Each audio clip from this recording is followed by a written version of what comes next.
GSN मार्च जे chairman रियाज़ चांडियो चयो आहे त धरती धड़नि जे पेरनि हेठां ज़मीन खिसकाए सिंध जे माण्हुनि लाइ धरती तंग कई वई आहे।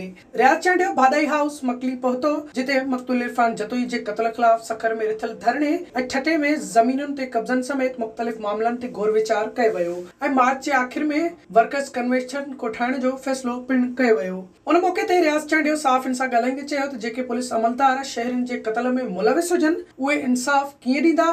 इरफान जतोई क़त्ल केस में आईजी इंक्वायरी कमेटी जोड़ी आहे, पर सिंध हुकूमत कमेटी छो नाहे ठाहे रही। हुन चयो त हुक्मराननि खे सिंध जे अवाम ऐं वसीलनि जे तहफ़ुज़ बदिरां लुटमार जी दौलत जो तहफ़ुज़ करण जी ॻणती आहे। कराची खां पोइ ठटे ऐं सुजावल जे ज़मीनुनि ते सरकारी सहूलियत सां कब्ज़ा कया पिया वञनि। धरती धड़नि जे पेरनि हेठां ज़मीन खिसकाए सिंध जे माण्हुनि लाइ धरती तंग कई वई आहे। विज़िट कयो अवामी आवाज़ मीडिया ग्रुप जी वेबसाइट awamiawaz.pk।